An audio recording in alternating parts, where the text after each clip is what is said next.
வணக்கம். நான் உங்க friend Jaya Srinivasan. Welcome to veggies recipe. இப்ப மார்க்கெட்ல பார்த்தோம்னா நல்லா எலசா பொடி பொடி சின்ன சின்ன கட்டா கொத்தமல்லி வாசனையும் அப்படி நல்லா கிடைச்சிட்டு இருக்கு. இந்த கொத்தமல்லியை பார்த்தாலே நம்ம ட்ரெடிஷ்னல் ரெசிபியான சம்பார புளி பண்ணணும் அப்படின்னு தோணும். இது நல்லா ஒரு மீடியம் சைஸ் கட்டே வந்து 10 ரூபாய் தான். அவ்வளோ விலையும் கம்மியா இருக்கு.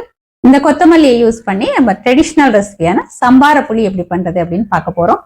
இந்த சம்பார புளி இருந்தது அப்படின்னா தயிர் சாதத்துக்கு தொட்டுக்கிறதுக்கு அவ்வளவு நல்லா இருக்கும். நம்ம காத்தால கஞ்சி எதுவும் குடிக்கிறோம்னா கஞ்சிக்கு நம்ம தொட்டுக்கலாம். கொஞ்சம் தாளிச்சுட்டு இது வந்து சாதமா பிசைஞ்சும் சாப்பிடலாம். இந்த கொத்தமல்லி வந்து உடம்புக்கு ரொம்ப நல்லது. நல்ல ஒரு டைஜஷனை கொடுக்கும். வாயில் நல்லா எச்சில் ஊறும். நமக்கு வாய் டேஸ்ட் எதுவும் சரியில்லை அப்படின்னாலும் வந்து சரியாகும். இது வந்து ரொம்ப சிம்பிள், கம்மியான இன்கிரீடியன்ஸ் இருந்தாலே போதும். அதே நேரம் ரொம்ப டேஸ்டாவும் இருக்கும். ஃபர்ஸ்ட் டைம் சேனலை பாக்குறீங்கன்னா ப்ளீஸ் சப்ஸ்கிரைப் பண்ணுங்க. பெல் ஐக்கானை கிளிக் பண்ணி ஆல் ஆப்ஷன் கொடுத்துட்டீங்கன்னா நான் போடக்கூடிய எல்லா வீடியோஸும் குவிக்கா வந்து உங்களுக்கு ரீச் ஆகும். வாங்க டேஸ்டி அண்ட் ஹெல்தியான இந்த ட்ரெடிஷ்னல் ரெசிபி சம்பார புளி குவிக்கா எப்படி பண்றதுன்னு பார்க்கலாம். சம்பார புளி பண்றதுக்கு கொத்தமல்லி வாங்கி வச்சிருக்கேன். பாருங்க 4 கட்டு இருக்கு. 1 2 3 4. இதை போல பொடி கட்டா வாங்கிக்கோங்க. அப்பதான் வந்து சம்பார புளி வாசனையாவும் டேஸ்டாவும் இருக்கும். இந்த கொத்தமல்லியே நீளமா இருக்கும் பாருங்க. அந்த மாதிரி வாங்கினோம்னா அதுல டேஸ்டும் வாசனையும் கம்மியா தான் இருக்கும். தண்டுமே வந்து அதுல கொஞ்சம் முத்தலா இருக்கும்.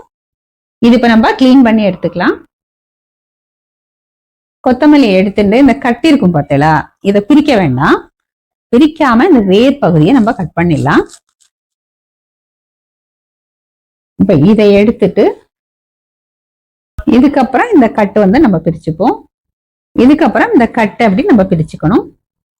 பிரிச்சோம்னா இதுல ஏதாவது இந்த மாதிரி பழுத்த இலை இருக்கும், அதை மட்டும் நம்ம எடுத்துட்டா போதும்.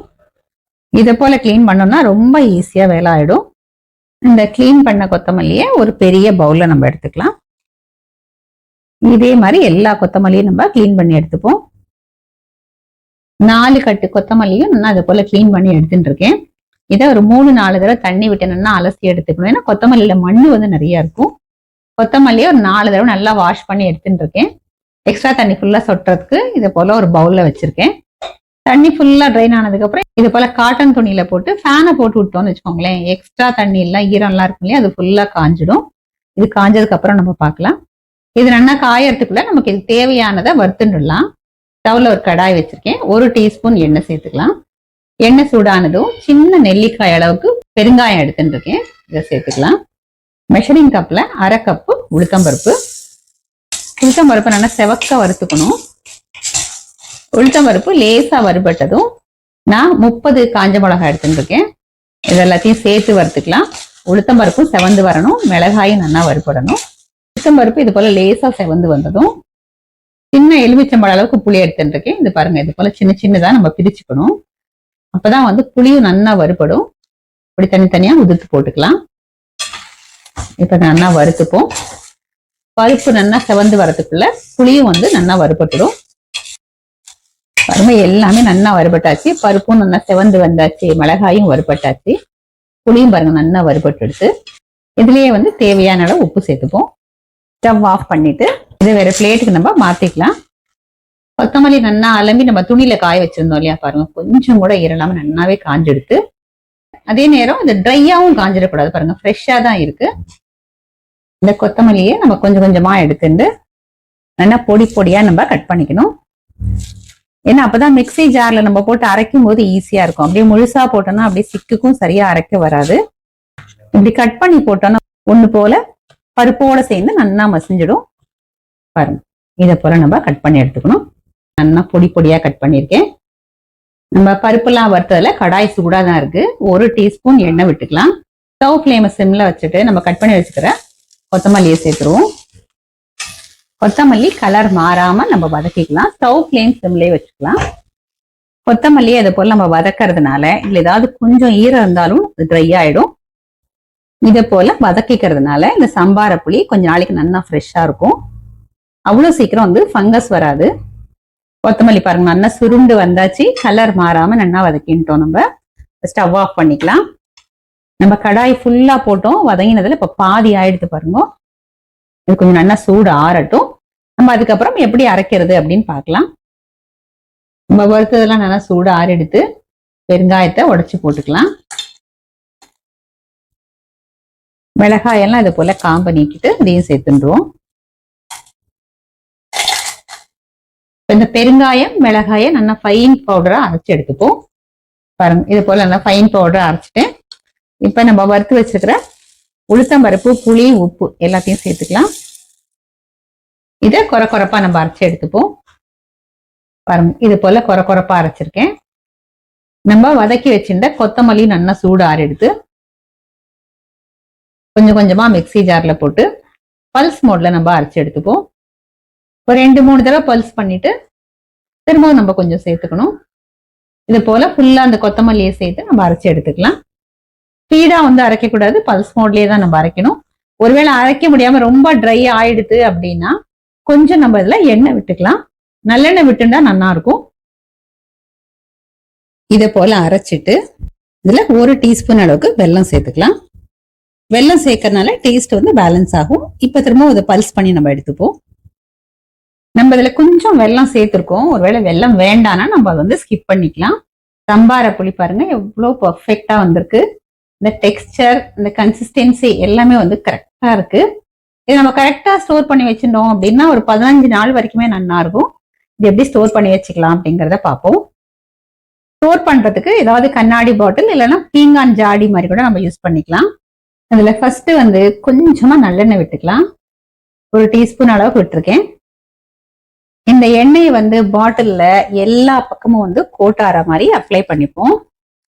இப்படி பண்றதுனால இந்த சம்பார புளி வந்து ஃபங்கஸ் வராம ஃப்ரெஷ்ஷா இருக்கும். நம்ம இதுல கோட் பண்ணிருக்கிற எண்ணெய் ப்ரிசர்வேட்டிவாவும் ஒர்க் பண்ணும். கையிலையும் கொஞ்சம் நல்லெண்ணெய் கோட் பண்ணிட்டு இதை வந்து சின்ன சின்ன உருண்டையா பிடிச்சு நம்ம இதுல எடுத்து வச்சிருந்தோம்னா வாசனையும் போகாம 15 நாள் வரைக்குமே நல்லா ஃப்ரெஷ்ஷா இருக்கும். பாருங்க, இந்த மாதிரி நான் சின்ன சின்னதா தான் உருட்டி வச்சுப்பேன். இல்லை நம்ம அப்படியே கூட போட்டுக்கலாம். ஆனா இந்த மாதிரி வைக்கும் போது நம்ம எடுத்துக்கிறதும் ஈஸியா இருக்கும். இது மாதிரி எல்லாத்தையும் உருட்டி இந்த பாட்டில்ல போட்டுக்கலாம். ஒவ்வொரு முறையும் நம்ம வந்து எண்ணெய் கையில கோட் பண்ணிக்கணும் அப்படின்னு அவசியம் இல்லை. ஒரு தடவை கோட் பண்ணிட்டோம்னா ஒரு 2-3 உருண்டை வரைக்கும் நம்ம இந்த மாதிரி பண்ணிடலாம். இந்த மாதிரி உருண்டையை உருட்டும் போது ரொம்ப டைட்டா உருட்ட வேண்டாம். ஜஸ்ட் இந்த ஷேப்புக்கு கொண்டு வந்தாலே போதும். நம்ம இதை போல சின்ன சின்ன உருண்டையா உருட்டிண்டோம் அப்படின்னா வேஸ்ட் ஆகாம நமக்கு தேவையானோட நம்ம சாப்பிட முடியும். எல்லாத்தையும் ப்ரிப்பேர் பண்ணியாச்சு. இது நல்லா டைட்டா மூடி ஃப்ரிட்ஜில் ஸ்டோர் பண்ணி வச்சுட்டோம்னா ஃப்ரெஷ்ஷா வாசனையா டேஸ்டா இருக்கும். சம்பார புளி பாருங்க ஃபர்ஸ்ட் கிளாஸா ரெடி ஆயாச்சு. இந்த பாட்டில்ல ஸ்டோர் பண்ணி வச்சிருக்கேன். இந்த மாதிரி சின்ன சின்ன உருண்டையா நம்ம உருட்டி வச்சுட்டோம் அப்படின்னா நமக்கு எடுத்து சாப்பிட்றது ஈஸியா இருக்கும், வேஸ்ட் ஆகாது. இன்னைக்கு வந்து தயிர் சாதத்தை தொட்டுக்கிறதுக்காக பாதி போதும். நம்ம பாதி எடுத்துன்னு மீதி இதுலயே வச்சுட்டு நம்ம ஃப்ரிட்ஜ்ல வச்சுட்டோம் அப்படின்னா திரும்பி நமக்கு தேவையான போது நம்ம யூஸ் பண்ணிக்கலாம். இந்த சம்பார புளியை தயிர் சாதத்தோட நம்ம டேஸ்ட் பண்ணி பார்க்கலாம். இது வந்து பெஸ்ட் காம்பினேஷன் அப்படின்னு சொல்லலாம். தயிர் சாதத்தோட இது ஃபர்ஸ்ட் கிளாஸா இருக்கும். பிரமாதமா இருக்கு. நான் எப்பயும் சொல்றதுதான், ட்ரெடிஷ்னல் ரெசிபி அப்படின்னாலே அது பிரமாதம் தான். அது வந்து உடம்புக்கும் நல்லது, பண்றதும் ஈஸி, டேஸ்டும் சூப்பரா இருக்கும். தயிர் சாதத்தோட அவ்வளோ நல்லா இருக்கு.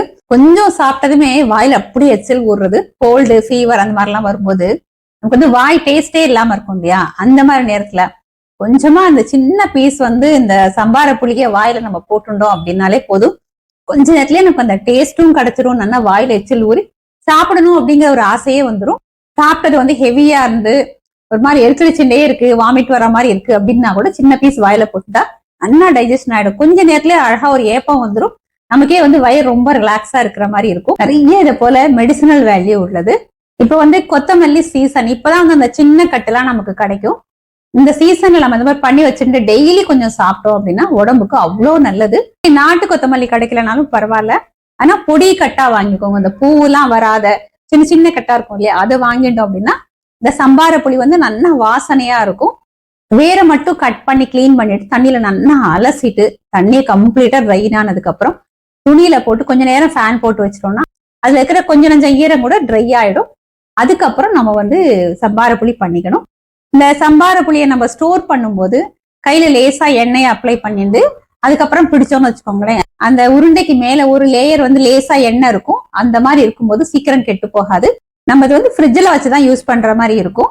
எடுத்துக்கும் போது கையோ இல்ல ஸ்பூனோ ஈரம் இல்லாம பார்த்து நம்ம எடுத்துக்கணும். இந்த சின்ன சின்ன விஷயங்களை நம்ம ஃபாலோ பண்ணாலே போதும். இந்த சம்பார புளி வந்து ஃபர்ஸ்ட் கிளாஸா அமைஞ்சிடும். இதே மாதிரி இதே மெத்தட்ல இதே அளவுகளோட இந்த சம்பார புளியை நீங்க ப்ரிப்பேர் பண்ணி பாருங்க. ட்ரெடிஷனல் ரெசிபி அப்படிங்கறனால எல்லாருக்குமே ரொம்ப பிடிக்கும். ட்ரை பண்ணி பார்த்துட்டு எப்படி வந்ததுன்னு கமெண்ட்ல சொல்லுங்க. லைக் பண்ணுங்க, உங்க ஃப்ரெண்ட்ஸ் அண்ட் ஃபேமிலியோட ஷேர் பண்ணுங்க. இன்னொரு புது ரெசிபியோட நாளைக்கு நான் உங்களை மீட் பண்றேன். தேங்க்ஸ் ஃபார் வாட்சிங்.